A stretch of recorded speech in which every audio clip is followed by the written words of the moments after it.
নমস্কাৰ ঈশান নিউজৰ বিশেষ অনুষ্ঠান ছমতলৈ মই সুশীল পাটুৰে স্বাগতম জনাইছোঁ। আজিৰ ছমতৰ এজন বিশিষ্ট অতিথি মোৰ সৈতে আছে, এজন বিধায়ক, নতুন বিধায়ক। অসম বিধানসভাত নতুনকৈ পৰিচয় ঘটিছে এই বিধায়কজনৰ, কিন্তু নতুন হ'লেও তেখেতৰ যি অভিজ্ঞতা, ৰাজনীতিৰ অভিজ্ঞতা, সেয়া এক পৰিপুষ্ট অভিজ্ঞতা হিচাপে ইতিমধ্যে চিহ্নিত হৈছে। তেখেত মামুন ইমদাদুল হক চৌধুৰী। নাওবৈচা সমষ্টিৰ পৰা তেওঁ প্ৰতিনিধিত্ব কৰিছিল, যিটো সমষ্টিৰ পৰা পূৰ্বতে ডক্টৰ ভূপেন হাজৰিকাই জয়ী হৈছিল।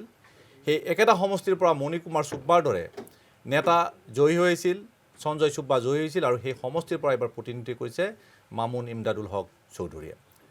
মই আমাৰ ষ্টুডিঅ'লৈ আপোনাক স্বাগতম জনাইছোঁ। প্ৰথমতে মই আপোনাৰ ৰাজনীতিৰ ভিতৰত সোমোৱাৰ আগতে মই আপোনাৰ পৰা জানিব বিচাৰিছোঁ যে কিদৰে আপুনি ৰাজনীতিলৈ আহিলে, আপোনাৰ শিক্ষাগত যিটো জীৱন, মই যিমান দূৰ জানো যে ইয়াৰ আগত আপুনি অধিবক্তা আছিলে।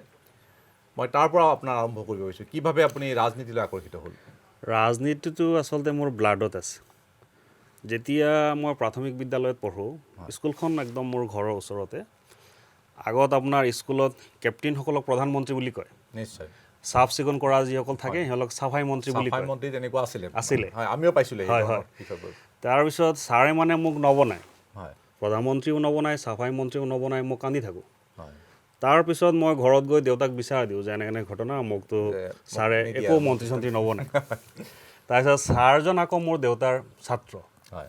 তাৰপিছত ছাৰে ছাৰক দেউতাই সোধে, ছাত্ৰ মানে আপোনাৰ দেউতা শিক্ষক আছিলে? মোৰ দেউতা শিক্ষক আছিলে। তাৰপিছত সেনেকৈ আৰু যে মোৰ মানে অনুভূতিটো যিটো যে মই পলিটিক্সত থাকিম। তাৰপিছত ক্লাছ 8ত ছাৰে ৰচনা লিখিবলৈ দিলে মাই এম ইন লাইফ। লগৰ ল'ৰা ছোৱালীবিলাকে আপোনাৰ কিছুমানে ছাজেশ্যন চাই, নোট চাই, যোনে যি পাইছে সেইটো লিখি দিছে। কিন্তু মই লিখিলোঁ যে মই পলিটিক্স কৰিম। এইটো মই ছাত্ৰ জীৱনত মই এম ইন লাইফ লিখিছোঁ। তাৰপিছত মই যেতিয়া BSc ফাইনেল পৰীক্ষা দিওঁ, তেতিয়া ভাইবাত এক্সটাৰ্নেলি সুধিছে যে তুমি কি কৰিবা? মই ক'লোঁ ছাৰ মই নাওবৈচাত MLA খেলিম। পৰীক্ষা হলত মই এইটো অন ৰেকৰ্ড কৈ আছোঁ দেই আপোনাক। তাৰপিছত আপোনাৰ ছাৰে ক'লে তেনেহ'লে ইমান কষ্ট কৰি কিয় পঢ়িছা? ছায়েন্সটো বিজ্ঞানৰ ছাত্ৰ। মই ক'লোঁ ছাৰ বিজ্ঞান মই পঢ়া নাই, মোৰ দেউতাই জোৰ কৰি বিজ্ঞান পঢ়াই আছে। দেউতাক চাৰ্টিফিকেটখন লাগে, মই চাৰ্টিফিকেটখন দি দিম, কিন্তু মই এই চাৰ্টিফিকেট লৈ ক'তো নাযাওঁ, মই পলিটিক্স কৰিম। পিছত যেতিয়া মই PGত গ'লোঁ, PGত হোষ্টেলত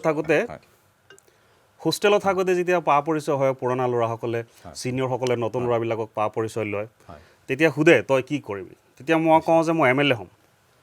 PG হোষ্টেলত 2 বছৰ থাকিলোঁ। এই 2টা বছৰ মই কটনৰ পৰা কৰিছোঁ। তাৰপিছত আপোনাৰ ছাৰে ল'ৰা ছোৱালীবিলাকে চবেই মোক 2 বছৰ MLA বুলিয়ে মাতিলে। ফাইনেল পৰীক্ষা যেতিয়া মই দিছোঁ, তেতিয়া আপোনাৰ যাদৱপুৰৰ পৰা আহিছিলে এক্সটাৰ্নেল, ৱেষ্ট বেংগলৰ। তেতিয়া তেখেতে মোক সুধিছে যে তুমি কি কৰিবা? মই ক'লোঁ ছাৰ মইতো নাওবৈচাৰ পৰা MLA খেলিম। তেতিয়াতো ৱেষ্ট বেংগলৰ মানুহ নাওবৈচা চিনি নাপায়। আপুনি পূৰ্বতে নিৰ্ধাৰণ কৰি দিছে যে নাওবৈচাৰ পৰা আপুনি খেলিবই। হয়, মানে সেয়া আপোনাৰ গ্ৰেজুৱেশ্যনৰ পৰা BSc? নহয়, একদম LP স্কুলৰ পৰা মোৰ ব্ৰেইনত এইটো সোমাই আছে। আপোনাৰ পলিটিক্স খেলা কথাটো আহিলে আৰু সমষ্টি নিৰ্ধাৰণ হৈছে। সমষ্টিটো মোৰ নিজৰ ঘৰ নাওবৈচা, এইটো নাওবৈচাৰ বাহিৰে কথাই নাই। গতিকে মোৰ এইটো একদম সৰুৰ পৰা মোৰ এম ইন লাইফ। আৰু আজি যিটো স্থানত মই আছোঁ, এই সৰুৰ পৰা যিটো ৰাস্তা মই সিদ্ধান্ত লৈছোঁ, তাৰ পৰা মই এক ছেকেণ্ডৰ কাৰণে লাইনচ্যুত হোৱা নাই। বহুত আপদ বিপদ সংঘাত গৈছে, কিন্তু মই 1 ছেকেণ্ডৰ লাইনচ্যুত হোৱা নাই। কিন্তু আপুনি ধৰক আজিৰ তাৰিখত AUDFৰ বিধায়ক। সেই সময়ত য'ত ডক্টৰ ভূপেন হাজৰিকাও আপোনালোকৰ সমষ্টিৰ পৰা জয়ী হৈ আহিছিলে, মণি কুমাৰ চুব্বা জয়ী হৈছিলে, আৰু নিৰ্দলীয়ভাৱেও আপোনালোকৰ সমষ্টিৰ পৰা জয়ী হৈছিলে। তাৰ মাজত AUDFৰ কোনো চিনমকাম নাছিলে সেই সময়ত। গতিকে আপুনি AUDFক কিয় ল'লে? আপুনি সুবিধাজনকভাৱে যেনেকৈ মণি কুমাৰ চুব্বা খেলিছিলে, বা তাৰপিছত সঞ্জয় চুব্বা আপোনাৰ তাৰ পৰা জয়ী হৈ আহিলে, আপুনি কংগ্ৰেছ দলটোকো বাছনি কৰিব পাৰিলে হয়। 2005 চনৰ 3 এপ্ৰিল তাৰিখে যেতিয়া বিভিন্ন সংগঠনে বদৰুদ্দিন আজমল চাহাবৰ নেতৃত্বত কিছুমান চাৰ্টাৰ অফ ডিমাণ্ড দিলে গভমেণ্টক, তেতিয়া তৰুণ গগৈ গভমেণ্ট 2005 চনৰ 3 এপ্ৰিল তাৰিখে সোণাৰাম হাইস্কুল খেলপথাৰত এখন ডাঙৰ জনসভা হৈছিল। তৰুণ গগৈ ছাৰক আজমল চাহাবে কিছুমান ডিমাণ্ড দিলে, তেওঁৰ নহয়, চবৰ পৰা জনা বুজা পৰামৰ্শ কৰি।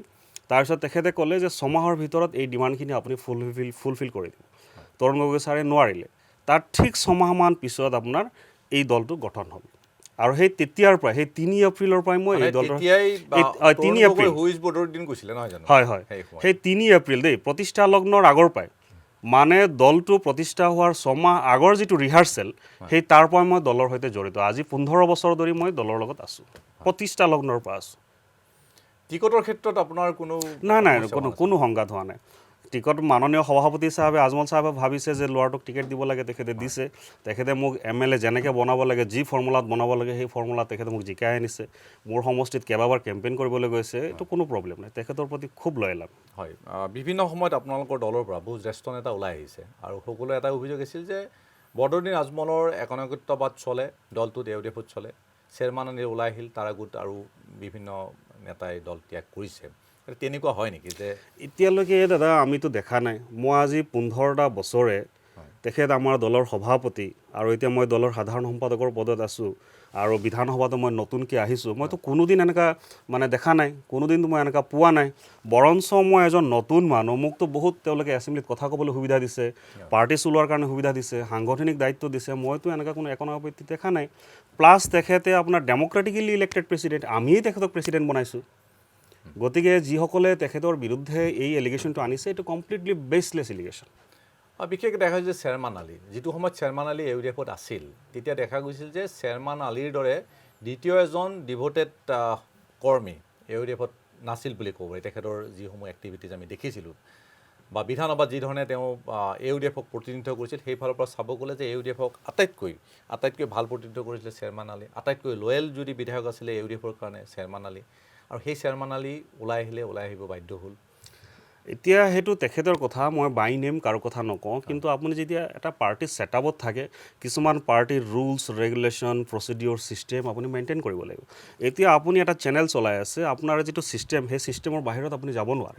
আপোনাৰ ইচ্ছা গ'লেও আপুনি যাব নোৱাৰে সেই ছিষ্টেমে যিটো ইনষ্ট্ৰাক্ট কৰে আপুনি সেইমতে চলিব লাগিব গতিকে হয়তো চেয়াৰমান আলী চাহাবে ভাবিছে যে নাই এতিয়া তেওঁ কংগ্ৰেছত গৈ কি অৱস্থা এতিয়া কংগ্ৰেছত তেখেতৰ কিবা চে আছে নেকি আপুনি নিজে কওক এতিয়া কংগ্ৰেছত তেখেতৰ চে নাই ন' ডাউট আপুনি কোৱাত মই এগ্ৰী কৰিছোঁ যে ইউডিএফত থাকোঁতে তেখেতৰ বহুত চে আছিলে কিন্তু যেই তেওঁ কংগ্ৰেছলৈ জাম্প কৰিলে এতিয়া কিন্তু চে নাই এতিয়া মোৰ ব্যক্তিগত কথাটো হ'ল কি পাৰ্টীয়ে মোক আজি এই আসনখন দিছে পাৰ্টীয়ে মোক আজি বিধায়ক বনাইছে গতিকে মই পাৰ্টীৰ প্ৰতি লয়েল হৈ থাকিব লাগিব আৰু লয়েলিটি could not be bought it should be আৰ্ণড লয়েলিটি বজাৰত কিনিবলৈ পোৱা নাই যে এইটো অৰ্জন কৰিব লাগে গতিকে পাৰ্টীয়ে যিটো স্বীকৃতি মোক দিছে তাৰ বিনিময়ত পাৰ্টীক মই ছাৰ্ভিচ দি আছোঁ বিধায়ক হিচাপে আমি যিমান দূৰ দেখিছোঁ যে বিধানসভাত আপোনাৰ যিটো প্ৰতিনিধিত্ব বা আপোনাৰ যিটো ভাষণ প্ৰদান বা যিবোৰ সমস্যা আপুনি উত্থাপন কৰে খুব তথ্যভিত্তিক হয় অনাহকত আপুনি হুলস্থুল নকৰে আমি যিটো দেখিছোঁ সাংবাদিক হিচাপে সাংবাদিক গেলেৰীৰ পৰা গতিকে সেই ফালৰ পৰা ক'ব গ'লে এজন বিধায়ক হিচাপে আপুনি সফল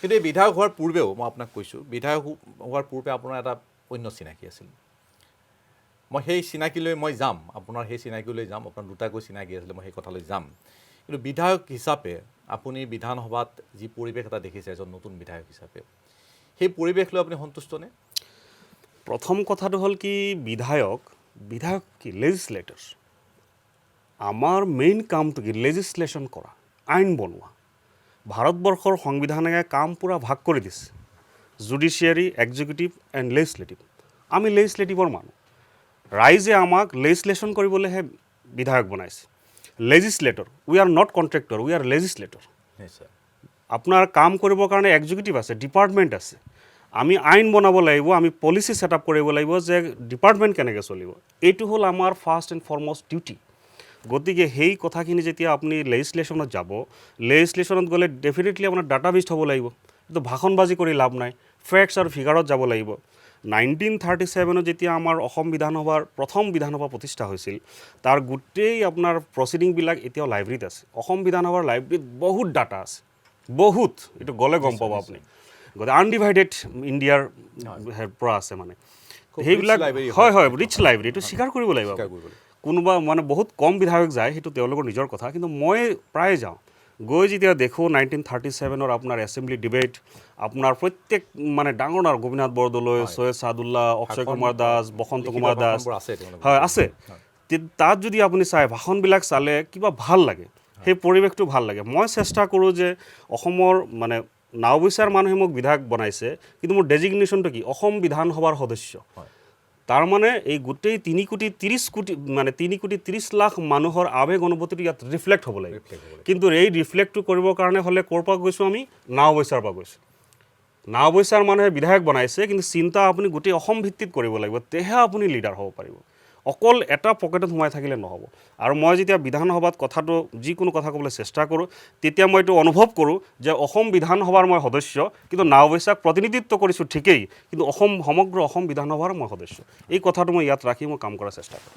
হয়, মই আৰু আপোনাক কথা এটা সুধিছোঁ যে আপুনি ক'লে বা আমিও দেখিছোঁ যে অতি তথ্যভিত্তিক আপুনি উত্তৰ দিয়ে।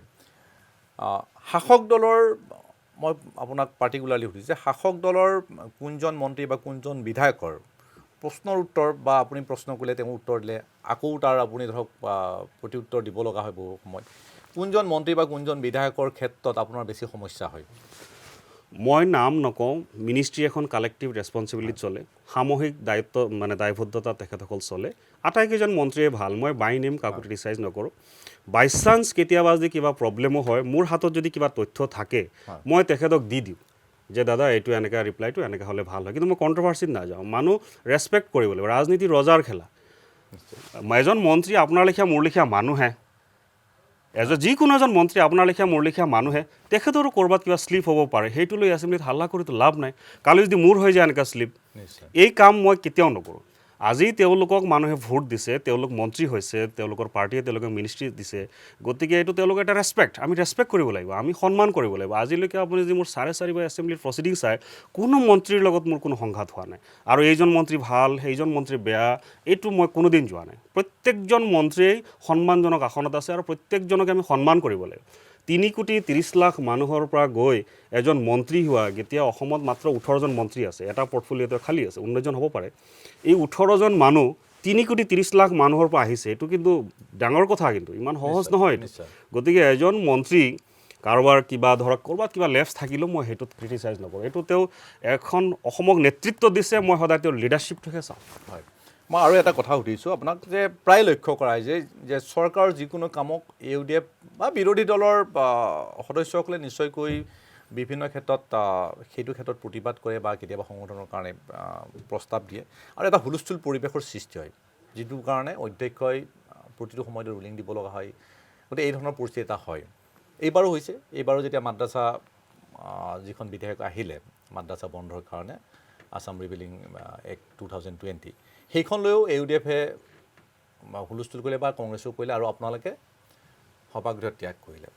গতিকে সেই ক্ষেত্ৰত মই বিধায়কৰ বাহিৰত থাকি পেলাই আপোনাক কৈছোঁ, যদিও আপুনি এজন বিধায়ক, কাৰণ মই কৈছোঁ যে আপোনাৰ আৰু দুটা পৰিচয় আছে, সেই পৰিচয়কেইটা মই ৰাইজৰ ওচৰত দাঙি ধৰিম। সেই ফালৰ পৰাই মই আপোনাক কৈছোঁ যে এজন সাধাৰণ নাগৰিক হিচাপে এই মাদ্ৰাছা যিখন বিল, যিখন এতিয়া আপোনাৰ বন্ধ কৰাৰ কাৰণে যিটো হেৰি কৰিলে চৰকাৰে, আপুনি সন্তুষ্টনে?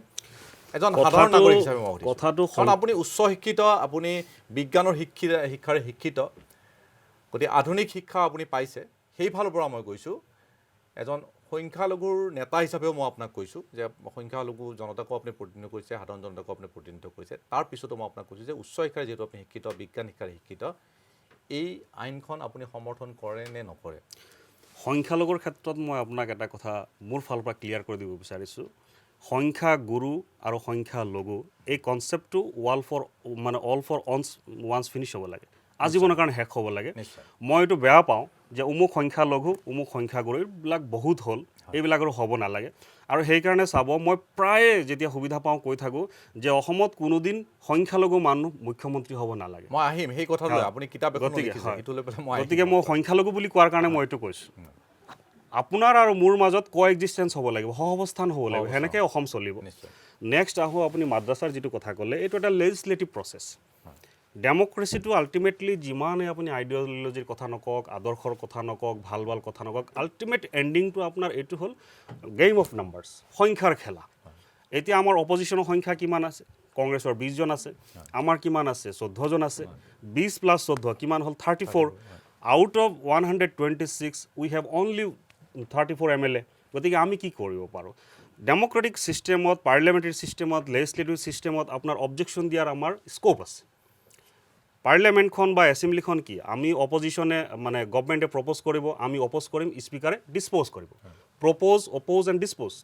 গভৰ্ণমেণ্টে প্ৰপ'জ কৰিছে, ৰিপিল কৰিছে বিলখন, আমি অপ'জ কৰিছোঁ, আমি এমেণ্ডমেণ্ট আনিছোঁ, আমাৰ হাতত সংখ্যা নাই, নাম্বাৰ্ছ নাই, নাম্বাৰ্ছ অনলি 34, গতিকে তেওঁলোকৰ হাতত নাম্বাৰ আছে, ডেমক্ৰেটিক প্ৰচেছ মতে আমি ৱাক আউট কৰিছোঁ, এইটোৱেই কথা। না মই সেইটো লৈ পেলাই মোৰ সমস্যা নাই, সেইটো বিৰোধীৰ আপোনালোকৰ যিটো কৰ্তব্য সেই কৰ্তব্য আপোনালোকে কৰিছে এজন বিধায়ক হিচাপে আৰু আপুনি দলক যিহেতু প্ৰতিনিধিত্ব কৰিছে গতিকে তেওঁলোকৰ স্থিতিক আপুনি বিধানসভাত দেখাব লাগিব আৰু সেই হিচাপে আপোনালোকে কাম কৰিছে। মই সেইকাৰণে কৈছোঁ যে ৰাজনীতিৰ আওতাৰ বাহিৰত আহি আপুনি এজন বিজ্ঞানৰ ছাত্ৰ, গতিকে বিজ্ঞানৰ ছাত্ৰ হিচাপে আপুনি গোটেই শিক্ষাখিনি পাইছে আৰু মই সংখ্যালঘু শব্দটো এইকাৰণে আনিছোঁ, আমি যিটো ৰাজনীতিৰ ভাষাতেই হওক বা আমি যিবোৰ কৈ থাকোঁ যে সংখ্যালঘু সেই লোকসকল শিক্ষা দীক্ষা সকলো ফালৰ পৰা পিছ পৰি আছে আজিৰ তাৰিখত। আৰু যদি চাব যোৱা যায় এই বিভিন্ন কাৰকে তেওঁলোকক কিন্তু ক্ৰিয়া কৰে। আজিৰ তাৰিখত মাদ্ৰাছা যদি আমি চাবলৈ যাওঁ তেতিয়াহ'লে যিসমূহ আটাইতকৈ পিছপৰা, য'ত আমাৰ সংখ্যালঘু লোকসকল থাকে, যিবোৰ আটাইতকৈ পিছপৰা অঞ্চলত থাকে, সেইবোৰত কিন্তু ব্যক্তিগত খণ্ডৰ হওক বা চৰকাৰী খণ্ডৰ হওক মাদ্ৰাছাৰ সংখ্যা বেছি। কিন্তু আধুনিক শিক্ষাৰে যিসকল শিক্ষিত হৈছে, যিসকল মুছলমান লোক আধুনিক শিক্ষাৰে শিক্ষিত হৈছে, উচ্চ শিক্ষিত হৈছে, তেওঁলোকৰ ল'ৰা ছোৱালী কিন্তু সাধাৰণতে মাদ্ৰাছাত নিদিয়ে। তাৰ পাছতো আমাৰ যিসকল বিধায়ক আছে তেখেতসকলে অপজিশ্যনত থাকি বিৰোধিতা কৰিছে যে মাদ্ৰাছা বন্ধ হ'ব নালাগে, খুব ভাল শিক্ষা তাত। গতিকে সেই কথাটো মই আপোনাৰ পৰা সুধিব বিচাৰোঁ, এজন উচ্চ শিক্ষিত ব্যক্তি হিচাপে ব্যক্তিগতভাৱে আপুনি মাদ্ৰাছা বন্ধটো সমৰ্থন কৰে নে নকৰে? মই যেতিয়া এটা পাৰ্টিক প্ৰতিনিধিত্ব কৰোঁ, এটা পাৰ্টিৰ মই সাধাৰণ সম্পাদক হওঁ, এটা পাৰ্টিৰ এছেম্বলিৰ চিফ হুইপ হওঁ, তেতিয়া মোৰ ব্যক্তিগত কথা বতৰা গুৰুত্ব নাথাকে। এতিয়া আপোনাৰ সন্মুখত মই থিয় হৈ আছোঁ, আপোনাৰ প্ৰশ্নখিনি মই উত্তৰ দি আছোঁ এজন পাৰ্টিৰ সাধাৰণ সম্পাদক হিচাপে, অসম বিধানসভাৰ এজন সদস্য হিচাপে। ইয়াত মোৰ পাৰ্চনেল কোনো ইণ্টাৰেষ্টৰ কথা নাই, পাৰ্চনেল আৱেগ অনুভূতিৰ ইয়াত কোনো দাম নাই, দৰকাৰো নাই, সেইটো ঠিকো নহয়। গতিকে মাদ্ৰাছাৰ কথাটো হ'ল কি, গভমেণ্টে যিখন মাদ্ৰাছা আনিছে আৰু আপুনি মাদ্ৰাছা বিল ৰিপিল কৰিছে, আৰু আপুনি যিখন মাদ্ৰাছাৰ কথা কৈ আছে, আপুনি কৈ আছে প্ৰাইভেট মাদ্ৰাছা, প্ৰাইভেট, আৰু গভমেণ্টে আপোনাৰ যিখিনি বন্ধ কৰিছে এইখিনি চৰকাৰী মাদ্ৰাছা। আমি কৈছিলোঁ কি যে আপোনালোকৰ সংখ্যা আছে, সংখ্যাৰ জোৰত যদি আপুনি শাসন কৰিবলৈ যায়, এইটো ঠিক আছে, ডেমক্ৰেটিক প্ৰচেছত আহিছে, কিন্তু এটা ক্ষেত্ৰত কিন্তু এইটো অথৰিটিয়ান টাইপ অফ গভমেণ্টো হৈ যাব পাৰে। গতিকে সিমানখিনিলৈকে যোৱাটো ঠিক নহয়। আমি গভমেণ্টক কৈছিলোঁ যে আপোনালোকে এটা হেৰিক দিয়ক, চিলেক্ট কমিটিক দিয়ক, এটা প্ৰচেছ আছে। আপুনি বিল এখন যদি পাছ কৰিব বিচাৰে গভমেণ্টে, ডাইৰেক্ট পাছ কৰি দিব পাৰে, সেইদিনা যেনেকৈ পাছ কৰিছে তেওঁলোকৰ নাম্বাৰ আছে, কিন্তু অপশ্যন আছে চিলেক্ট কমিটিত দিব পাৰে। চিলেক্ট কমিটিত দিলে হ'ব কি, ভাল ইউনিভাৰ্চিটিৰ বা সেইটো লাইনৰ থিঅ'লজিকেল লাইনৰ যদি কোনোবা ভাল ইণ্টেলেকচুৱেল মানুহ আছে বা তেওঁলোকে যদি আমাক অলপ গাইড কৰে, গভমেণ্টক গাইড কৰে, এই ডিপাৰ্টমেণ্টক গাইড কৰে, কি কৰিলে ভাল হ'ব, কি কৰিলে বেয়া হ'ব, সেনেকৈ আলাপ আলোচনাৰ মাজেৰে এটা এমিকেবল চলিউশ্যনত আমি যাব বিচাৰিছিলোঁ। কিন্তু গভমেণ্ট এডামেণ্ট হৈ থাকিল, গভমেণ্টে নামানিলে আমাৰ কথাটো। আৰু ইয়াত মোৰ ব্যক্তিগত কোনো কথা নাই, এইটো মই আকৌ ক্লিয়াৰ কৰি দিছোঁ।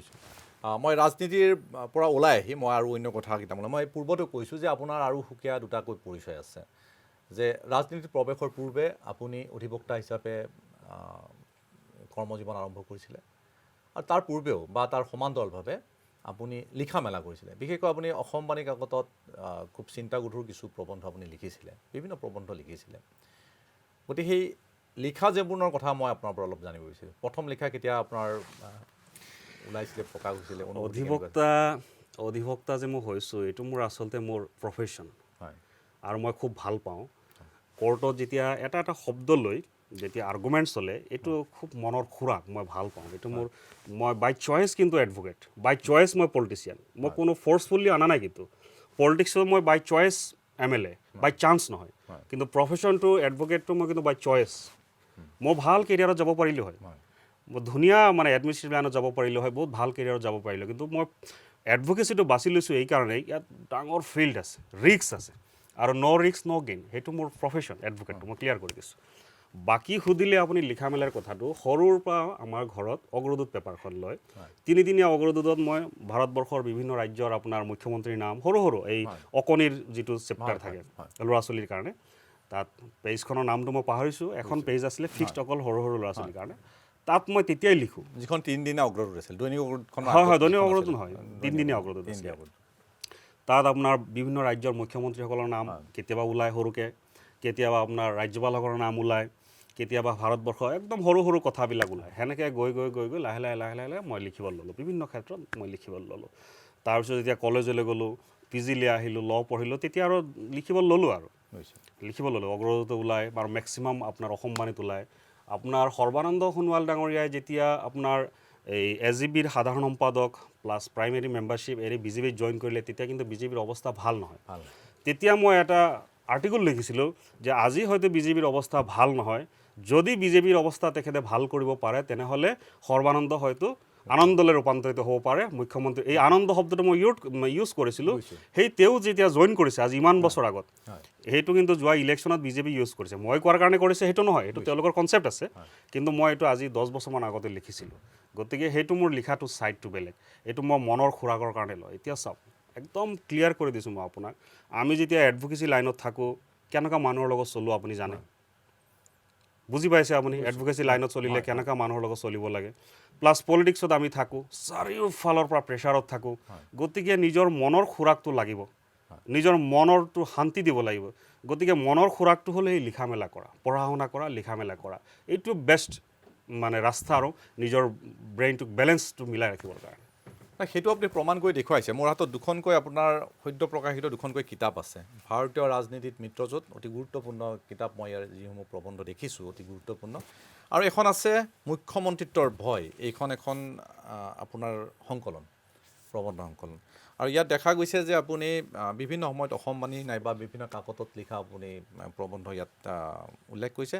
আৰু মুখ্যমন্ত্ৰিত্বৰ ভয়, এই যি নামাকৰণ আপুনি কৈছে, এটা প্ৰবন্ধৰ, মই যিমান দূৰ জানো এটা প্ৰবন্ধৰ নাম, আপুনি হয়তো সেই প্ৰবন্ধ ইয়াত আপুনি উল্লেখ কৰিছে।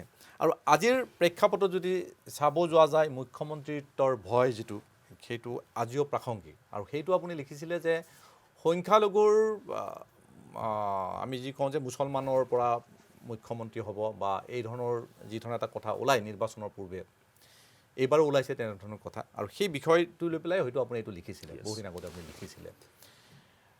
মই সেই কথাখিনিৰ আঁত ধৰি পেলাই মই আপোনাক সুধিব বিচাৰিছোঁ যে এতিয়াও ওলাইছে, এতিয়াও এইবাৰ নিৰ্বাচনৰ এইটো ওলাইছে যে আজমল মুখ্যমন্ত্ৰী হ'ব, এই ধৰণৰ এটা প্ৰচাৰ চলিছে।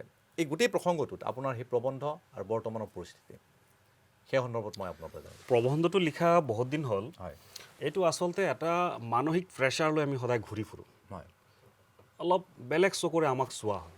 হয়, এই মুখ্যমন্ত্ৰীৰ চকীখন ভয় দেখুৱাই এই কথাবিলাকে মানে যে ব্ৰেইনত লৈ ঘূৰি ফুৰোঁ, তাৰে বহিৰ প্ৰকাশ হ'ল এই আৰ্টিকলটো।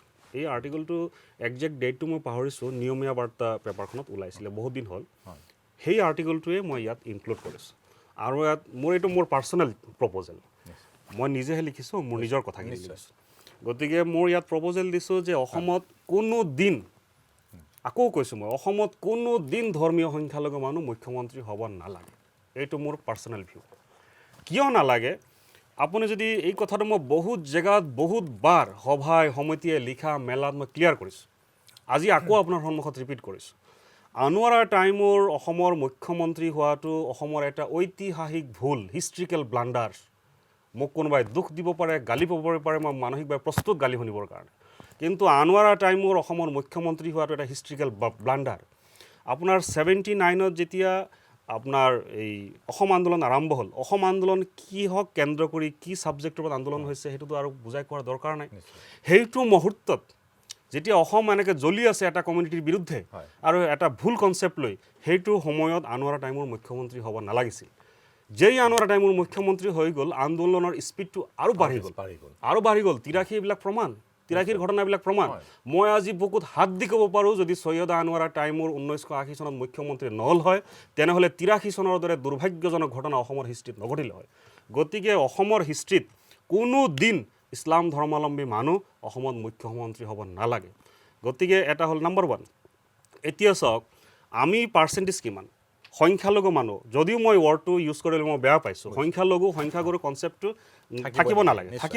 ভাল কথা কৈছে। তথাপিও পলিটিক্সৰ ক্ষেত্ৰত আপুনি যেতিয়া সুধিছে, এই 34% মানুহ আছোঁ আমি অনলি। সংখ্যালঘু মানুহ হ'ল অসমত 34.2%, আপোনাৰ চেঞ্চাছ মতে, 11ৰ চেঞ্চাছ মতে। এই 34% মানুহে এই বাকী 66% মানুহৰ লগত সহাৱস্থান কৰাৰ বাহিৰে কোনো বিকল্প নাই। এইটো পিচফুল কোএক্সিষ্টেঞ্চ হ'ব লাগিব, সন্মানজনক শান্তিপূৰ্ণ সহাৱস্থান হ'ব লাগিব, তেহে অসমখনৰ সেই পুৰণাকলীয়া যিটো আপোনাৰ সম্প্ৰীতিৰ বাতাবৰণ আছিল সেইটো ঘূৰি আহিব। এই মুখ্যমন্ত্ৰীৰ চকীখন লৈ গোটেই পলিটিক্সটো চলি আছে 40 বছৰ। যদি এই মুখ্যমন্ত্ৰীৰ চকীখন লৈ পলিটিক্স নচলিলে হয়, তেনেহ'লে আপোনাৰ ল'ৰা ছোৱালীয়ে চৰকাৰক সুধিলে হয় যে মই ইমানলৈকে কোৱালিফিকেশ্যন কৰিছোঁ, ইমান কোৱালিফাইড হ'লোঁ, মোৰ চাকৰি ক'ত, মোৰ গাঁৱলৈ যোৱা ৰাস্তাটো ক'ত, মোৰ 24 আৱাৰ ইলেক্ট্ৰিচিটি ক'ত, মোৰ সংস্থাপন ক'ত, এইবিলাক আজিৰ প্ৰজন্মই সুধিলে হয়।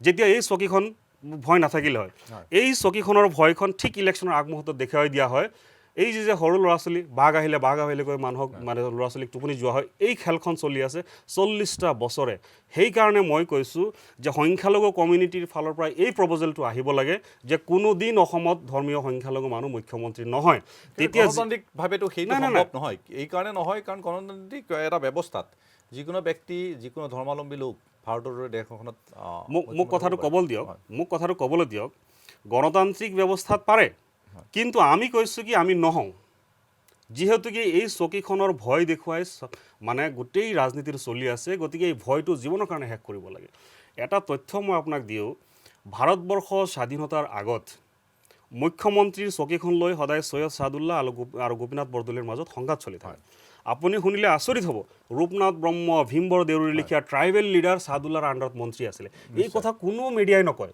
এই কথা কোনো পেপাৰে নিলিখে যে ভীমবৰ দেউৰী ৰূপনাথ ব্ৰহ্ম সৈয়দ ছাদুল্লাহৰ আণ্ডাৰত কেন্দ্ৰীয় কেবিনেট মন্ত্ৰী আছিলে এইটো কোনেও নকয় মুখ্যমন্ত্ৰীৰ চকীখন লৈ গোপীনাথ বৰদলৈ আৰু সৈয়দ ছাদুল্লাহৰ মাজত সাংঘাতিক সংঘাত চলি থাকে সাংঘাতিক সংঘাত চলি থাকোঁতে তেতিয়াৰ গোপীনাথ বৰদলৈ ছাৰৰ এটা পাৰ্টি সৈয়দ ছাদুল্লাহৰ এটা পাৰ্টি বুজি পাইছে কোন পাৰ্টিৰ কথা কৈছোঁ তেতিয়া গোপীনাথ বৰদলৈৰ পাৰ্টিটোৱে স্বাধীনতাৰ আগৰ ঘটনা গোপীনাথ বৰদলৈৰ পাৰ্টিটোৱে সিদ্ধান্ত ল'লে যে চিলেক্ট আনডিভাইডেড চিলেটক অসমৰ পৰা কাটি দিব লাগে আনডিভাইড চিলেট হ'ল মুছলিম মেজৰিটি যদি আনডিভাইড চিলেটটো অসমৰ সৈতে থাকি যায় তেনেহ'লে ছাদুল্লাহ চিফ মিনিষ্টাৰ হৈ যাব তেতিয়া চিফ মিনিষ্টাৰ বুলি নকয় তেতিয়া প্ৰিমিয়াৰ বুলি কয় প্ৰধানমন্ত্ৰী বুলি কয় ইংৰাজীত প্ৰিমিয়াৰ বুলি কয় গতিকে এই মুখ্যমন্ত্ৰীৰ খেলাখন স্বাধীনতাৰ আগৰ পৰাই চলি আছে তাৰপিছত ছাদুল্লাহ এটা সাংঘাতিক ভাল কাম কৰিলে যেতিয়া ভাৰতবৰ্ষ ভাগ হৈ গ'ল মহম্মদ আলী জিন্নাই ছাদুল্লাহক আপোনাৰ এই আজিৰ যিটো বাংলাদেশ তেতিয়া পূব পাকিস্তান আছিলে পূব পাকিস্তানৰ গভৰ্ণৰ প্ৰস্তাৱ দিলে মই ৰেকৰ্ড কৈ আছোঁ দেই আপোনাক অন ৰেকৰ্ড কৈ আছোঁ মই চেলেঞ্জ কৰিব পাৰোঁ এই ৰেকৰ্ড নিশ্চয় পাইছোঁ তাৰপিছত আপোনাৰ ছাদুল্লাহে সেই পূব পাকিস্তানৰ গভৰ্ণৰ পদটো নল'লে গভৰ্ণৰ পদটো নলৈ তেখেতে ক'লে যে আমাৰ ইছলামত আছে হুব্বুল ৱাতান মিনাল ইমান নিজৰ দেশক ভাল পোৱাটো ইমানৰ অংশ মানে আপুনি যদি ইছলাম ধৰ্মাৱলম্বী হয় আপোনাৰ দেশক আপুনি ভাল পাবই লাগিব ফৰজ বাধ্যতামূলক তেতিয়া ছাদুল্লাহে ক'লে যে নাই মই আৰু যি হ'ল পলিটিক্স ইয়াতে শেষ হ'ল মই আৰু বেলেগ দেশত নাযাওঁ মই ইয়াত জন্ম হৈছোঁ মই ইয়াতে মৰিম এই কথাৰ কাৰণে জৱাহৰলাল নেহৰুৱে তেখেতক মাতি লৈ গ'ল তেখেতক মাতি লৈ গৈ তেখেতক ভাৰতবৰ্ষৰ সংবিধান সভাৰ ড্ৰাফটিং কমিটিৰ মেম্বাৰ বনাই দিলে যিখন সংবিধান মানি আপুনি মই চলোঁ গোটেই ভাৰতবৰ্ষ চলে তাৰ ড্ৰাফটিং কমিটিৰ চেয়াৰমেন আছিলে বি আৰ আম্বেদকাৰ নামটো সকলোৱে কয় ক'বও লাগিব তেওঁ চেয়াৰমেন আছিলে আমিও কওঁ কিন্তু যে ছাদুল্লাহ যে মেম্বাৰ আছিলে কোনেও নকয় গতিকে এই মুখ্যমন্ত্ৰীৰ খেলাখন সেই ছাদুল্লাহৰ যুগৰ পৰাই চলি আহিছে এবাৰ ছাদুল্লাহ কেইবাবাৰো হৈছে কেইমাহমান থাকে আকৌ ভাঙে কেইমাহমান থাকে আকৌ ভাঙে আকৌ হয় পিছত আহিলে 80 চনত এটা ডাঙৰ গেপছ ইয়াৰ পিছত আপুনি চাওক আসাম মুভমেণ্টটো বাঢ়ি গৈছে সেইকাৰণে মই কৈছোঁ যি ভুল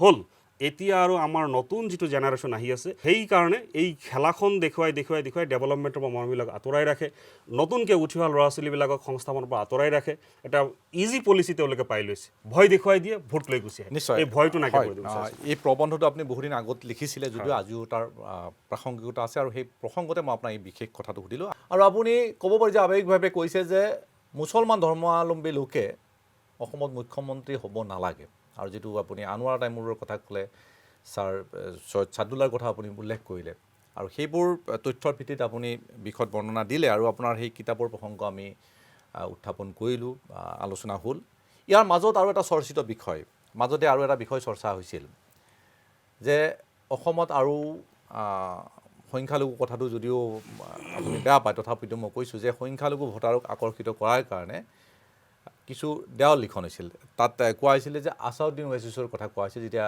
বিহাৰত আছাদুদ্দিন ওৱেইচিছৰ দলে বিশেষ সফলতা লাভ কৰিলে তাৰ পাছত বিভিন্ন দিছপুৰৰ বিভিন্ন দেৱাল লিখন হৈছিল আহি আছে আছাদুদ্দিন ওৱেইচিছ এই ধৰণৰ বিষয় এটা উত্থাপন হৈছিল এই প্ৰসংগটো আপুনি কিভাৱে লয় আছাদুদ্দিন ওৱেইচিছৰ দল যদি অসমলৈ আহে আপোনালোকে আদৰি ল'বনে এইটো সাংঘাতিক ভুল কৰা হ'ব আমি যেনেকৈ সংখ্যালঘু আৰু সংখ্যাগুৰুৰ সহাৱস্থানৰ কাৰণে ইমান প্ৰয়াস কৰি আছোঁ তথাপিও আমি সম্পূৰ্ণৰূপে সফল হ'ব পৰা নাই ৰুলিং পাৰ্টিয়ে পলাৰাইজেশ্যনৰ পৰা চিন্তা কৰি আছে যদি আছাদুদ্দিন ওৱেইচি আহে পলাৰাইজেশ্যনটো আৰু ক্লিয়াৰ হ'ব গতিকে আছাদুদ্দিন ওৱেইচি অহাটো ভাল নহ'ব অসমৰ কাৰণে এটা দুটা চিট পোৱা নোপোৱাটো কোনো কথা নহয় আজীৱনৰ কাৰণে যিটো ক্ষতি হ'ব এইটো বিহাৰত হ'ল আপোনাৰ মহাৰাষ্ট্ৰত হ'ল বিহাৰত হ'ল তেওঁ হায়দৰাবাদ বেছড পাৰ্টি হায়দৰাবাদতে তেওঁ থাকক তেওঁলোকৰ এটা পৰম্পৰা আছে, তেওঁৰ বাপেক কেইবাবাৰো MP আছিলে, তেওঁ এতিয়া 2004 পৰা MP হৈ আছে, 7জনকে MLA তেওঁলোকে হায়দৰাবাদত জিকায়।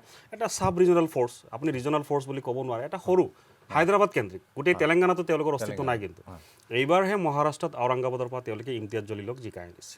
গতিকে মোৰ বোধেৰে আছাউদ্দিন ওৱেইচি নাহে। অলৰেডি মই এইটো এটা নেশ্যনেল হেৰিত তেওঁৰ ইণ্টাৰভিউটো চাইছোঁ, আৰু নহাটো আমি ভাল পাইছোঁ যে আছাউদ্দিন আহিলে তেওঁ যিবিলাক মানে অগ্নিবৰ্ষী ভাষণ, যি সলসলীয়া উৰ্দু, ইংৰাজী, হিন্দী, তেওঁ যি ফায়াৰ ব্ৰিগেড স্পীচ দিয়ে, এইটো অসম জ্বলি যাব। গতিকে আমাৰ অসমৰ মানুহ ইমান সাম্প্ৰদায়িক নহয়, ইমান সাম্প্ৰদায়িক নহয়। গতিকে আছাউদ্দিন ওৱেইচি নহাটো মংগলজনক, আহিব নালাগে। আৰু আমি শুনিছোঁ তেওঁ নাহে, আমি টিভিত তেওঁৰ ইণ্টাৰভিউ স্পষ্ট চাইছোঁ যে তেওঁ কেৰালাৰ। এই কথাখিনি আপোনাৰ ব্যক্তিগত নে আপোনালোকৰ দলৰ স্থিতি? এইটো মোৰ ব্যক্তিগত, এইটো দলৰ সম্পৰ্কত কথা ক'বলৈ নাই। তেওঁলোকে এটা বেলেগ পলিটিকেল পাৰ্টি, আমি এটা বেলেগ পলিটিকেল পাৰ্টি। মই এজ এ মেন কৈ আছোঁ এইটো। এতিয়া আহিছোঁ মই কংগ্ৰেছ ইউডিএফৰ মিত্ৰতাৰ প্ৰসংগলৈ। এইবাৰ পুনৰ উত্থাপন হৈছে, বা PTCত আপোনালোকে যিখন বিজেপি গৈছিলে ছেমি ফাইনেল, সেই ছেমি ফাইনেল আপোনালোকক খেলিলে। কংগ্ৰেছ আৰু ইউডিএফে মিত্ৰ হৈ পেলাই তাত নিৰ্বাচন খেলিলে। ফলাফল কিন্তু আপোনালোকৰ বেয়া। পূৰ্বতে আপোনালোকৰ 5খন আসন আছিলে, খুব সম্ভৱ 4খন আছিলে, আৰু এইবাৰ আপোনালোক শূন্য হ'ল। আৰু তাৰ পাছত কংগ্ৰেছে কৈছে আমাৰ ফলাফল ভাল, কাৰণ আমাৰ এখনো নাছিল, আমি এখন পালোঁ। কিন্তু মিত্ৰজোঁট হিচাপে যদি চোৱা যায় আপোনালোকৰ ফলাফল খুবেই বেয়া। না, BTCৰ কথাটো হ'ল কি, BTC এটা পৰিষদীয় নিৰ্বাচন। যেনেকৈ আপোনাৰ ডিমা হাছাও, নৰ্থ কাছাৰ, সিদিনা আপোনাৰ এই যে তিৱা অট'নমাছ কাউন্সিল ইলেকশ্যন হ'ল, BTC এনেকৈ এটা অট'নমাছ কাউন্সিল ইলেকশ্যন। তাৰ কাৰণে আমি কোনোদিন ছেমি ফাইনেল বুলি কোৱা নাই। অসমৰ এজন প্ৰভাৱশালী মন্ত্ৰীয়ে তাত বাহৰ পাতি লৈ গৈছে, বাহৰ পাতি লৈ গৈ তেওঁ কৈছে যে ছেমি ফাইনেল। আমি ছেমি ফাইনেল কোৱা নাই। আমাৰ যোৱা বছৰ 4জন জিকাটো হয়, 4জন জিকি তেওঁলোকে আমাৰ লগত নাথাকিল, তেওঁলোকৰ লগে লগে BPF-লৈ গুচি গ'ল। গতিকে আমিতো 0।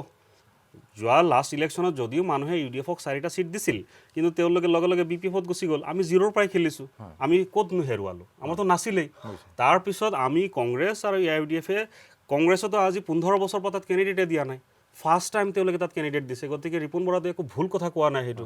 আৰু আমিওতো 0তে খেলিছোঁ, আৰু সেইটোৰ কাৰণে আমি ছেমি ফাইনেল হিচাপে লোৱা নাই।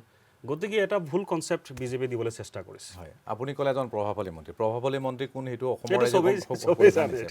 এতিয়া সেই প্ৰভাৱশালী মন্ত্ৰীজনে যদি ৰাজনৈতিকভাৱে যদি আমি ক্ষতি কৰা বুলি কওঁ, তেতিয়াহ'লে UDF-ৰ কিন্তু সাংঘাতিক ক্ষতি কৰে তেখেতৰ যি ভাষণ, আৰু তেওঁ প্ৰধান আক্ৰমণৰ আহিলা হিচাপে লয় UDF-ক। কংগ্ৰেছতকৈও আটাইতকৈ বেছি যদি সমালোচনা কৰে বদৰুদ্দিন আজমল বা আপোনালোকৰ দলক। এতিয়া মই অন্য এটা বিষয়লৈ আহিছোঁ। সেই ব্যক্তিজনে UDF দলক, সেই প্ৰভাৱশালী ব্যক্তিজনে যিকোনো মুহূৰ্ততে আপোনাৰ UDF-ক সমালোচনা কৰে। প্ৰভাৱশালী মন্ত্ৰী, কাম কাজত আপোনালোকে বাধা পায় নে নাপায়? বহুত বাধা পাওঁ। নাম্বাৰ 1, কাম কাজটো বাদ দিয়ক, সেইটো এক্সিকিউটিভ কাম, সেইটো তেওঁলোকৰ ডিপাৰ্টমেণ্টে যি কৰে কৰি থাকিব, সেইটো বাদ দিয়ক। আপোনাৰ প্ৰভাৱশালী মন্ত্ৰীজন প্ৰফেশ্যনেল মানুহ। তেখেতে কংগ্ৰেছত থাকোঁতে সাংঘাতিক ছেকুলাৰ। হাইলাকান্দিৰ মাদ্ৰাছাত গৈ স্পীচ কি দিছে জানে, চবেই ভাইৰেল হৈছে এইবিলাক। BJP যোৱাৰ লগে লগে সাংঘাতিক কমিউনেল। এই মানুহজন যদি কাইলৈ এনেকুৱা কিবা সুবিধা হয় যে এটা নন BJP গভৰ্ণমেণ্ট হ'ব, যে নাহিব তাৰতো কোনো গেৰাণ্টি নাই, তেতিয়া ছেকুলাৰ হৈ যাব। এতিয়া কথাটো হ'ল কি, বৰ্তমান কি কৈ আছে? বৰ্তমান সিদিনা তেখেতে অসম বিধানসভাত কৈছে যে এটা কমিউনিটিৰ ভোট তেওঁ নালাগে। মন কৰিব দেই আপুনি কথাটো, এইটো সাংঘাতিক ডাঙৰ কথা কৈছে। কিন্তু তেওঁ এজন মানুহ নহয়, তেওঁ এখন ৰাজ্যৰ প্ৰভাৱশালী মন্ত্ৰী।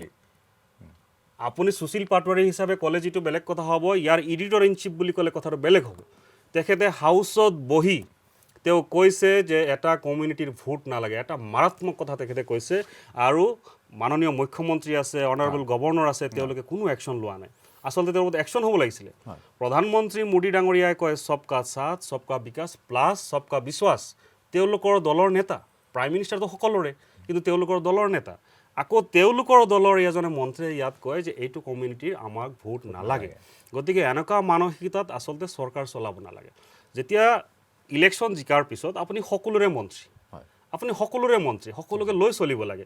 এই ক্ষেত্ৰত কিন্তু যদিও মাননীয় এই মুখ্যমন্ত্ৰী একশ্যন লোৱা নাই বা গভৰ্ণৰ এতিয়ালৈকে একো কৰা নাই, মোৰ বোধেৰে কিবা না কিবা এটা ৱাৰ্ণিং হ'লেও দিব লাগিছিল। আমি নকওঁ যে তেওঁক মিনিষ্ট্ৰীৰ পৰা আঁতৰাই দিয়ক, সেইটো তেওঁলোকৰ পাৰ্টি পলিচি থাকিব পাৰে, কিন্তু এইটো আঁতৰাই দিব লাগিছিল, ক'ব লাগিছিল যে তুমি এনেকুৱা কথা ক'ব নাপায়। এইটো তেওঁ ভুল কৰিছে। মই আৰু এটা কথা লৈ আহিছোঁ যে আপুনি সেই প্ৰভাৱশালী মন্ত্ৰীজনৰ কথা কৈছে, আমি বাৰু ইয়াত নাম তেখেতৰ উচ্চাৰণ নকৰোঁ।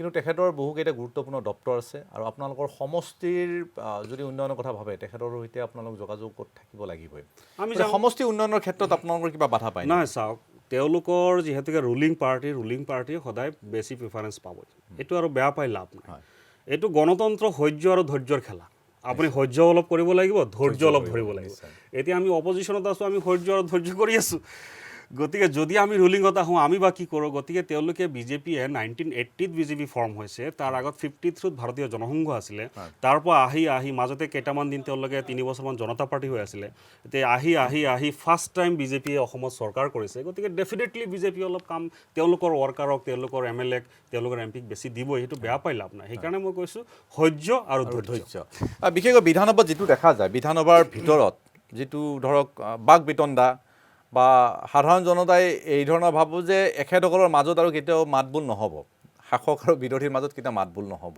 এই ধৰণৰ এটা ভাৱ এটা দেখা যায় তাৰ যিটো পৰিৱেশ কাজিয়া কৰি ওলাই আহিলে কোনোবাই ৱাকআউট কৰিলে ঠিক এই ধৰণৰ পৰিৱেশ এটা হয় কিন্তু বিধানসভাৰ অহাৰ পিছত বাহিৰতো গোটেইবোৰে গৈ ধৰক গতিকে ৰাজনীতি ৰজাৰ খেলা আপোনাৰ লগত মোৰ মনোমালিন্য থাকিব পাৰে সেই বুলি আপোনাৰ লগত মই কাজিয়া কৰিম নেকি মই সেইটোৱে বুজিছোঁ যে এই ধৰণৰ বিধানসভাত হ'ল আৰু সেই প্ৰভাৱশালী মন্ত্ৰীজন বিভিন্ন সময়ত গৈ কেণ্টিনত বহে বিৰোধীৰ সৈতে চাহ পানী খায় তেতিয়া কি ধৰণৰ হয় কথা প্ৰসংগ আপোনালোকৰ দলৰ কথা বা যে দাদা মোৰ অমুক কামটো আছিলে আপুনি কৰি দিয়ে সেনেকৈ আমি পাতোঁ গৈ থাকোঁ যাবই লাগিব সমষ্টিৰ প্ৰতিনিধি হিচাপে এখন চৰকাৰৰ দায়িত্বশীল মন্ত্ৰীৰ ওচৰত আমি অহা যোৱা কৰি থাকিব লাগিব স্বাভাৱিক কথা সেইটোতো আৰু তাত কোনো পলিটিক্সৰ কোনো কথা নাই সেইবোৰ ক্ষেত্ৰত চব ঠিকে থাকে আমি আৰু ৰাজনীতিৰ কথা আমি পাতিব লাগিব কাৰণ কিছুদিন পিছতেই আকৌ নিৰ্বাচন আহি আছে গতিকে এই নিৰ্বাচনক লৈ বিভিন্ন ধৰণৰ হিচাপ নিকাচ ইতিমধ্যে আৰম্ভ হৈ গৈছে আৰু এতিয়া দেখা গৈছে যে অসমত এটা আঞ্চলিক ৰাজনীতিৰ এটা পৰিৱেশ গঢ়ি উঠিছে বিভিন্ন আঞ্চলিক ৰাজনৈতিক দল গঠন হৈছে AGP গঠন হৈছে আৰু বহু সৰু বৰ দল গঠন হৈছে আৰু এই গঠন হোৱাৰ আঁৰত হ'ল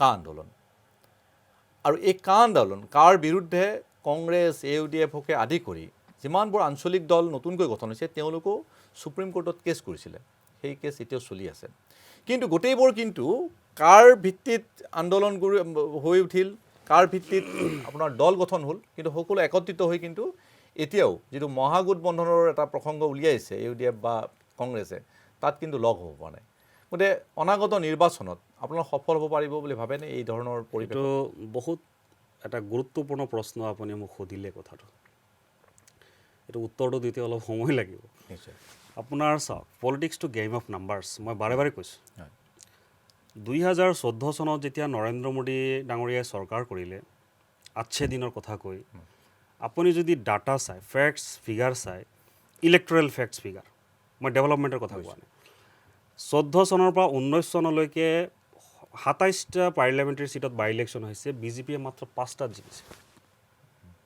ডাঙৰ কথা কিন্তু এইটো নৰেন্দ্ৰ মোদীৰ জয় ময় অৱস্থাত 5টা বছৰত 27টা MP চিটৰ কাৰণে বাই ইলেকশ্যন হৈছে গোটেই ভাৰতবৰ্ষত তাত মাত্ৰ 5টা চিটত বিজেপি জিকিছে 22টাত বিজেপি হাৰিছে যোগী আদিত্যনাথৰ গোৰখপুৰ হাৰিছে তাৰ পিছতো বিৰোধী লগ হ'ব নোৱাৰাটো ব্যৰ্থতা 19 চনৰ আগত ঠিক আগে মধ্যপ্ৰদেশ ছত্তীশগড় ৰাজস্থানত ইলেকশ্যন হৈছে তাত বিজেপি হাৰিছে ডাঙৰ state Hindi belt cow belt বুলি যাক কোৱা য'ত বিজেপিৰ প্ৰভাৱ বেছি আছিলে তাত বিজেপি গভৰ্ণমেণ্ট ডিথ্ৰন হৈছে সেই যিটো স্পিৰিট তাৰ জানুৱাৰীত আপোনাৰ 19ৰ জানুৱাৰীত মমতা বেনাৰ্জীৰ নেতৃত্বত 1 কোটিৰ ওপৰত মানুহ জমা হৈ বিজেপিৰ বিৰুদ্ধে ৰেলী কৰিছে কলিকতাত ইমান এণ্টি বিজেপি ফ'ৰ্চ থকাৰ পিছতো বিৰোধী দল চৰকাৰত আহিব নোৱাৰাটো বিজেপি বিৰোধী লিডাৰশ্বিপৰ ক'ৰবাত না ক'ৰবাত লেপছ আছে এইটো মই স্বীকাৰ কৰোঁ নহ'লে চাওক বিজেপিত এতিয়া অসমৰ ক্ষেত্ৰত চাওক এইটো বাৰু নেশ্যনেল কথাটো মই কৈ দিওঁ অসমৰ ক্ষেত্ৰত বিজেপিয়ে মাত্ৰ 29% ভোট পাই পাৱাৰত আছে আৰু আমি গোটেই অপজিশ্যনে 71% ভোট পাই আমি অপজিশ্যনত আছোঁ এতিয়া মাননীয় মন্ত্ৰী এজনে কয় 35% 65% 65-35ৰ খেলা হ'ব আপুনি জানে কথাটো 35 বুলি তেওঁ কাক বুজাব বিচাৰে আমি কৈছোঁ নহয় 29-71 আমি 71 আমি বিজেপি বিৰোধী মানুহ 71% এই 71% বিজেপি বিৰোধী মানুহ যদি আমি একজোট হৈ যাওঁ মই আকৌ কৈছোঁ এই 71% মানুহ যদি আমি একজোট হৈ যাওঁ বিজেপিক বিচাৰি পোৱা নাযাব BJP 20ৰ পৰা 25লৈকে নামি আহিব অসমত। এই কামটো কৰিবৰ কাৰণে বিগত 4.5 বছৰে আমি প্ৰয়াস কৰি আছোঁ, কিন্তু এতিয়ালৈকে সফল হ'ব পৰা নাই। মই স্বীকাৰ কৰিছোঁ এতিয়ালৈকে সফল হ'ব পৰা নাই। আমি চেষ্টা কৰি আছোঁ। ইলেকশ্যনটো 10 দিন 15 দিনৰ খেলা, ইলেকশ্যনৰ আগত এনেকুৱা নিশ্চয় কিবা এটা হ'ব। আমি সেইটো লাইনত গৈ আছোঁ যে 71% মানুহক, যেতিয়া নতুন দলবিলাকৰ কথা আপুনি ক'লে, সকলোকে লগত লৈ এণ্টি BJP ফ'ৰ্চ এটা আমি মানে কৰিবলৈ চেষ্টা কৰি আছোঁ। এতিয়া চাওক, পলিটিক্সত পাৰ্চনেল কোনো কথা নাখাটে।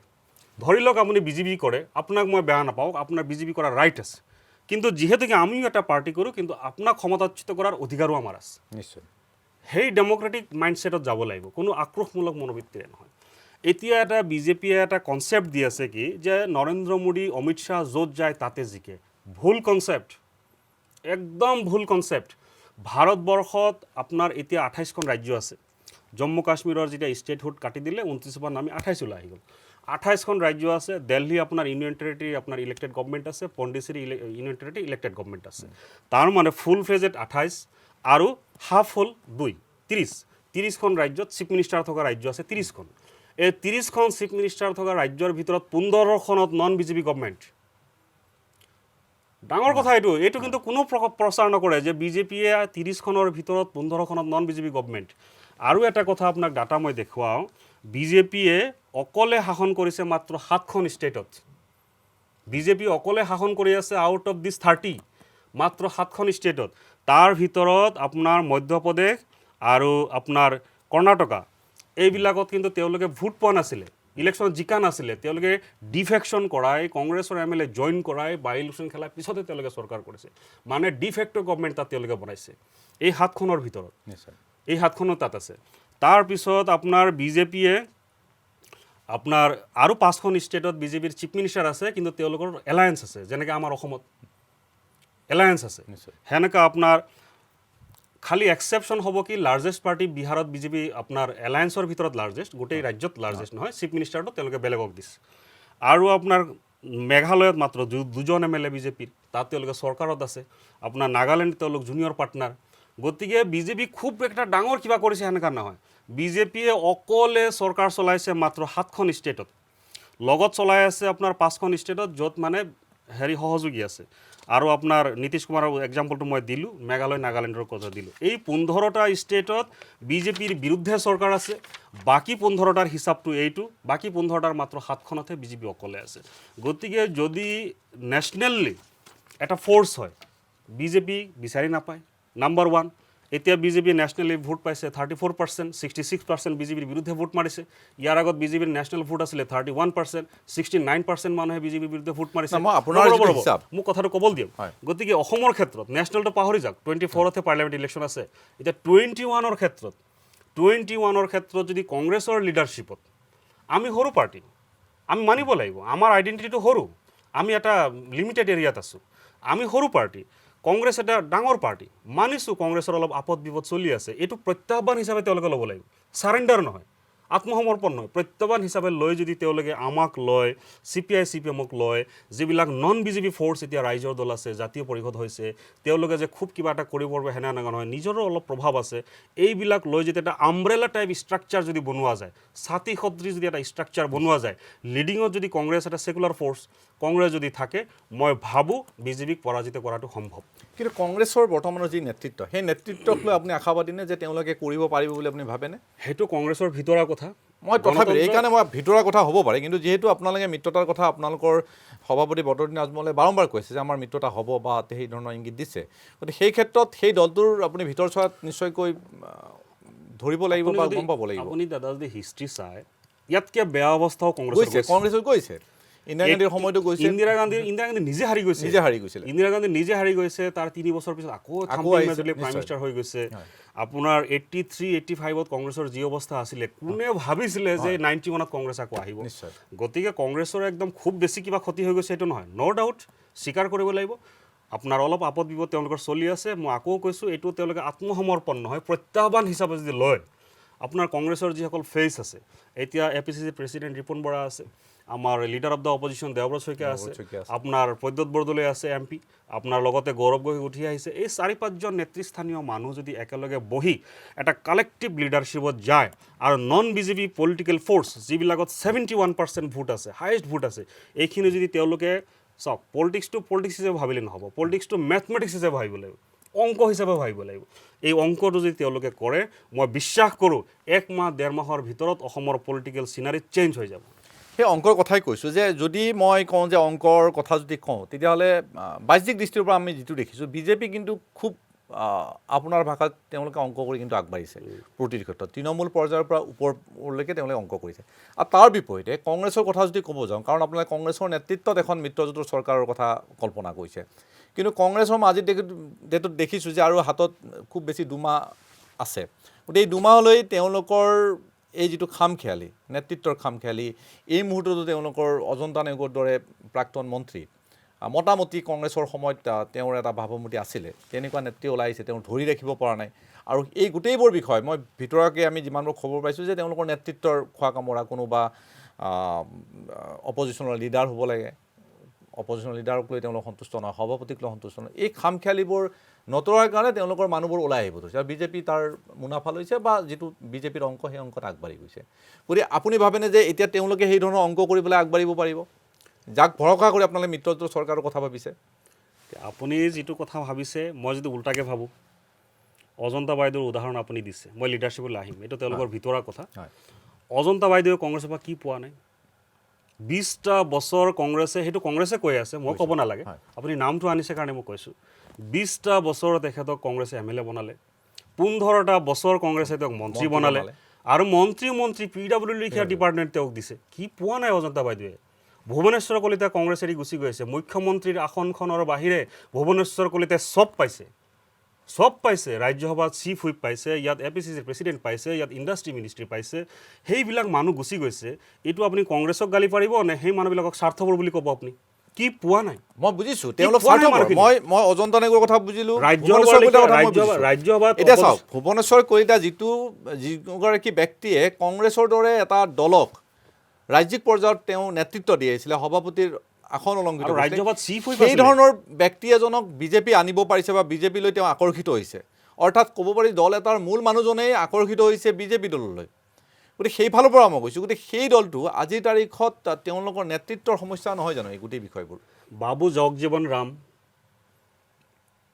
জগজীৱন ৰাম যেতিয়া ভাৰত আৰু পাকিস্তানৰ যুদ্ধ হৈ বাংলাদেশ সৃষ্টি হয়, 71ৰ ঘটনা মই কৈ আছোঁ, তেতিয়া বাবু জগজীৱন ৰাম আপোনাৰ ডিফেন্স মিনিষ্টাৰ আছিলে, ইন্দিৰা গান্ধীৰ চবতকৈ বিশ্বস্ত মানুহ আছিলে।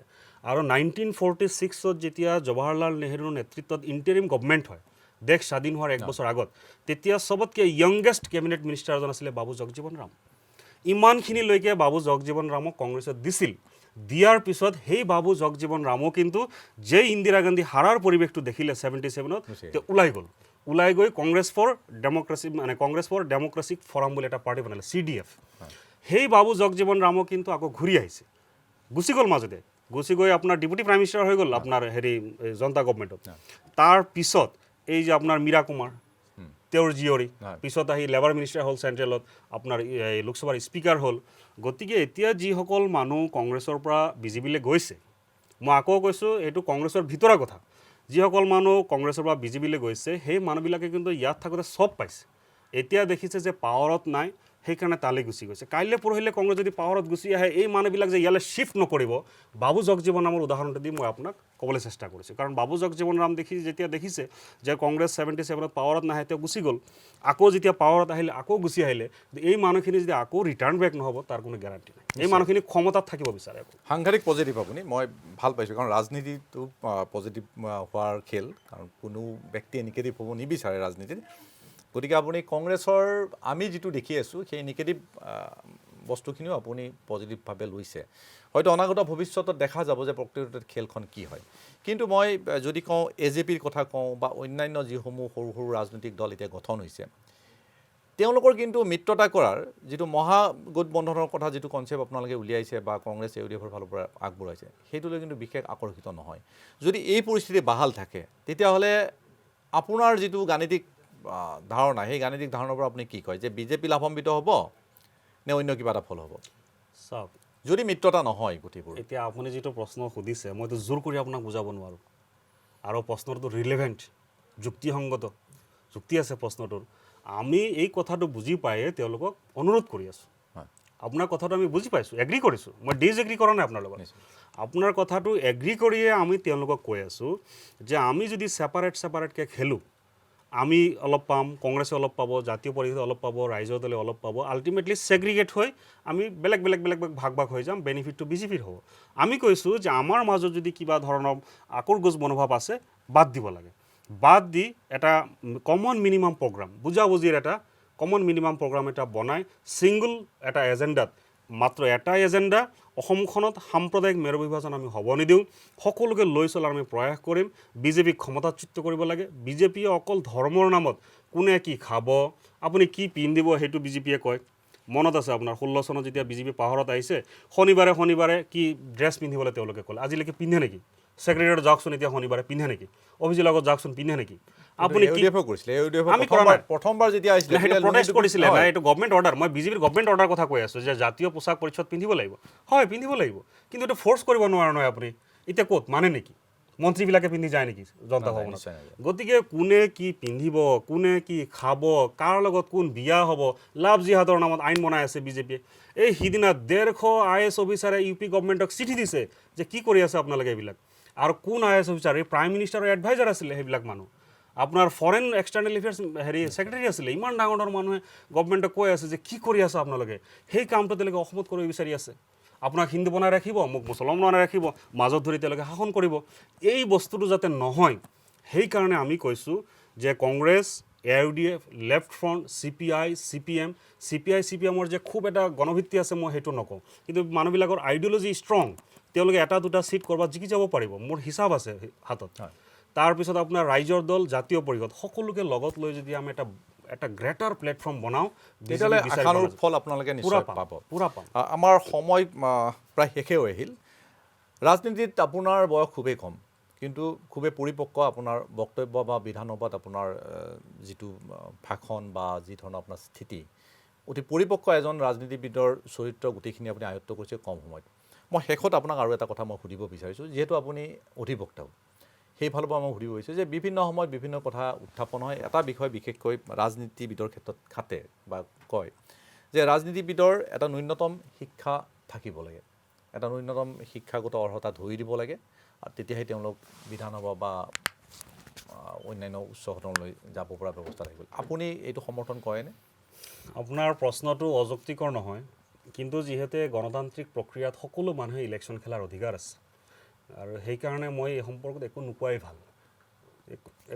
ভাল এইটো তথাপিতো ধৰক মানে মই কৈছোঁ যে যিহেতু আপোনালোকে আইন প্ৰণয়ন কৰিব পাৰে গোটেইখিনি কৰিব পাৰে মইতো কৈছোঁ যে আপোনাৰ প্ৰশ্নটো মই কাটা নাই আপোনাৰ প্ৰশ্নৰ সৈতে মই ডিছএগ্ৰী কৰা নাই মানি লৈছোঁ মই আপোনাৰ প্ৰশ্ন কিন্তু এই উত্তৰ মোৰ হাতত নাই যিহেতুকে মই অকলে এটা ছিষ্টেম মই চেঞ্জ কৰিব নোৱাৰোঁ ভাৰতবৰ্ষ যেতিয়া স্বাধীন হ'ল যেতিয়া সংবিধান B.R. আম্বেদকাৰ চাহাবক বনাব দিয়া হ'ল তেতিয়া এই কথাটো আলোচনা হৈছিল যে কোৱালিফিকেশ্যন লাগে নে নালাগে তেতিয়া আপোনাৰ যিসকল ডাঙৰ নেতা তেওঁলোকে আধাতে আপোনাৰ কোনোবা এই ওকালতি কৰিছে কোনোবা বেলেগ প্ৰফেশ্যন কৰিছে বা ছাত্ৰ আছিলে আধাতে পঢ়া শেষ কৰি আপোনাৰ স্বাধীনতা সংগ্ৰামত আপোনাৰ জঁপিয়াই পৰিলে সেইকাৰণে সেই বস্তুটো তেতিয়া এনেকৈ থাকি গ'ল নিশ্চয় তেতিয়াৰ পৰিৱেশ আৰু এতিয়াৰ পৰিৱেশ থাকি গ'ল এতিয়া মই এই কথাটো সংশোধন হৈছে বহুবাৰ হৈছে আজি 2 বছৰ আগতে মোৰ এই যে ভাৰতীয় ৰাজনীতিত মিত্ৰজোঁট কিতাপখন যেতিয়া আমাৰ অনাৰেবল স্পীকাৰ ছাৰে উন্মোচন কৰে তেতিয়া আপুনি কোৱা কথাটোৱে তেখেতে কৈছিল এতিয়া আপুনি সাংবাদিক হিচাপে সুধিব পাৰে স্পীকাৰ ছাৰেও এটা হাউচৰ মুৰব্বী হিচাপে ক'ব পাৰে কিন্তু মই এজন সাধাৰণ মানুহ হৈ উত্তৰ আছে মোৰ হাতত কিন্তু মই আননেচেৰী কণ্ট্ৰভাৰ্চিত যাব নিবিচাৰোঁ মই সেইকাৰণে মই নক'লোঁ আৰু কথাটো সেয়াই যে মামুন ইমদাদুল হক চৌধুৰী বিতৰ্কৰ মাজত কেতিয়াও নোসোমায় আমি বিধানসভাতো দেখিছোঁ যিকোনো বিতৰ্কিত বিষয়ত উচ্চবাচ্য তেখেতে নকৰে যুক্তিৰ জৰিয়তে গোটেইখিনি কথা ক'ব বিচাৰে আৰু আজিও আপুনি সেইটো কথাই প্ৰতিপন্ন কৰিলে কোনো বিতৰ্কৰ মাজত আপুনি সোমাব নিবিচাৰে তথ্য সহকাৰে যিমানখিনি আপোনাৰ হাতত তথ্য আছে সেই তথ্য সহকাৰে আপুনি কথাবোৰ যুক্তি সহকাৰে ৰাইজৰ ওচৰত দাঙি ধৰিব বিচাৰে আৰু তাৰ কাৰণে আপুনি আজিৰ তাৰিখত মই আপোনাৰ সন্মুখতে কৈছোঁ যে আপুনি ইউনিক হৈ পেলাই দেখা দিছে যে এজন ব্যতিক্ৰমী বিধায়ক হিচাপে বিধানসভাত আপুনি চিনাকি দিব পাৰিছে আৰু তাৰ কাৰণে আপুনি ধন্যবাদৰ যোগ্য আৰু যিহেতু সময় শেষ হৈ আহিল বহু কথা পাতিব লগা আছিল আপোনাৰ সৈতে ইমান মূল্যৱান সময় আপুনি আমাক দিলে, প্ৰায় এঘণ্টা সময় দিলে, তাৰ কাৰণে পুনৰ আপোনাক মই ধন্যবাদ জ্ঞাপন কৰিছোঁ আৰু আজিৰ এই সমত অনুষ্ঠানৰ পৰা মই সুশীল পাটোৱাৰীয়ে বিদায় লৈছোঁ। ধন্যবাদ।